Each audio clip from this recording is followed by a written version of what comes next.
bienvenidos una vez más al Kit para Profes. En esta estación quiero hacerte una gran invitación y es que te quedes con nosotros para poder descubrir más de sí mismos. Espera, no se escucha nada, no se entiende. Oye, ¿en serio no se escucha? ¿No tienes volumen? ¿Será mi computador? Espera, reviso a ver si es mi computador. No es mi computador, eres tú. Oye, eres tú. ¿Estás preocupado porque te sale un error? ¿O estás preocupado porque no me escuchas?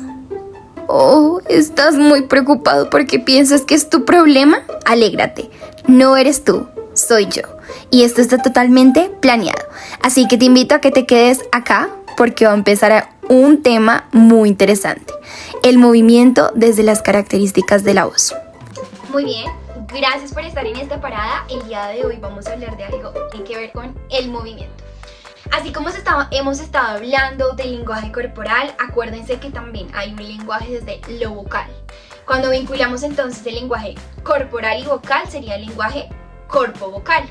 Pero hoy vamos a hablar solamente del lenguaje. No se preocupen, no estaban mal ustedes, no era cuestión del sonido, no era de pausar. Era simplemente una estrategia que queríamos como usar aquí en este video para que entiendan un poco y escucharan como la diferencia que tenía como cada una de las voces, de la entonación.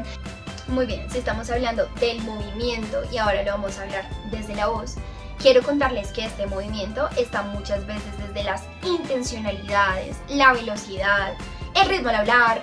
Las intenciones van ligadas a las emociones. Por ejemplo, la intención, ¿cómo voy a decir una palabra desde la alegría? ¿Cómo voy a hacer una palabra desde la tristeza? ¿Con qué intención? Esto básicamente se trata de lo que sería el paralenguaje. ¿Qué sería el paralenguaje entonces? Se trata de la forma en la que expresamos las palabras. Ahí volvemos al ejemplo anterior, del video anterior, ya no desde el cuerpo, sino desde la voz. Hablaremos ahora de la comunicación desde la voz y esto pues básicamente está relacionado al paralenguaje. En este caso vamos a ver un ejemplo con el fin de que tú como espectador puedas reconocer en qué momento hay un cambio en la voz. Hola, ¿cómo están? Hola, ¿cómo están? Hola, ¿cómo están? ¿Sí? Cambia totalmente. Una estaba evidentemente muy neutra, otra estaba como de mal genio y otra estaba desde la alegría. Ahora, ¿qué pasaría si yo lo digo como hola, ¿cómo estás? Estoy jugando con volumen, la velocidad. Esto es lo que le permite a uno entonces entender y ver, es como un tipo de acento. Yo no estoy haciendo nada con acento, sino con un volumen. Y eso es lo que básicamente también a uno le puede ayudar a entender que quizás hay como un acento o una intención. Y a eso nos vamos a referir entonces para hablar un poco con el movimiento. El paralenguaje entonces ya sabemos que se trata entonces de la forma en la que lo expresamos y ahí entonces entra todo lo que tiene que ver con entonación nuevamente, emociones, la velocidad, los ritmos, como que la sonoridad. Y entonces, para que entiendan, el paralenguaje básicamente engloba como todos los sonidos fisiológicos y emocionales, ¿sí? Por ejemplo, si nosotros estamos tristes, si nosotros estamos muy felices, con la risa, las pausas, los acentos, todo eso básicamente entra dentro del paralenguaje. ¿Y para qué nos sirve? Pues para empezar entonces como a jugar. Les cuento un poco del paralenguaje porque permite entender cómo sería el movimiento, pero ahora desde la voz.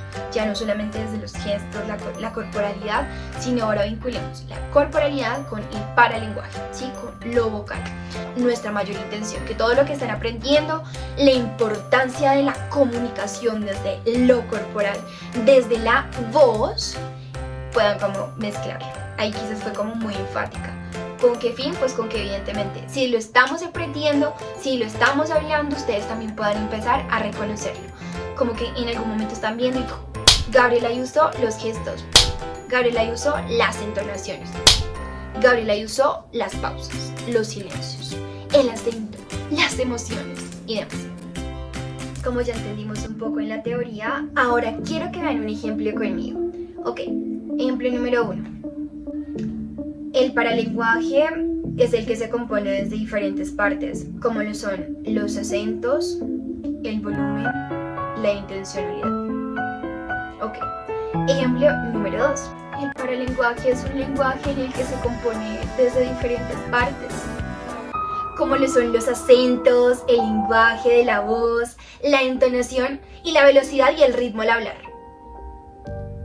Muy bien. Aquí tenemos los 3 ejemplos y quiero que juntos lleguemos a la conclusión de cuáles fueron los ejemplos acertados. En este caso, el ejemplo número 2 y número 3. La pregunta ahora es ¿por qué? Número 2 y el ejemplo 3 son los correctos, porque allí vemos entonces las características de todo lo que hablamos del paralenguaje, de la velocidad, de las emociones, de las entonaciones, incluso de los acentos, y también de la mayor cantidad de variaciones. Es decir, que a lo que nos referimos un poco es que allí se vio efectivamente los movimientos sonoros. Obviamente es claro que tampoco es que todo el tiempo tengo que hablar como hola, ¿cómo estás haciendo? No, sino que también puedo tener entonces gestos, puedo jugar con todo lo del movimiento corporal y también con el paralenguaje. Y para concluir entonces quiero regalarles como un dato muy interesante, y es que la función del paralenguaje es doble. Y es porque, número 1, se fundamenta en que ayuda a la mejora de la expresión y la comprensión. ¿Y la expresión de qué? Pues de las emociones y de la actitud en la cual la persona está hablando. Y aparte también, lo que ayuda a todo esto es que se crea una empatía y eso genera un vínculo con lo que se dice y con la persona con la que lo está diciendo. Bueno, llegamos hasta acá en nuestra estación de movimiento y paralenguaje. Quiero agradecerles, estoy de verdad muy agradecida y muy feliz de verlos a todos ustedes hasta esta parada de nuestro kit y nos vemos en la próxima parada, que sé que también van a aprender un montón. Gracias y ya saben, quédense en nuestro kit para profesores.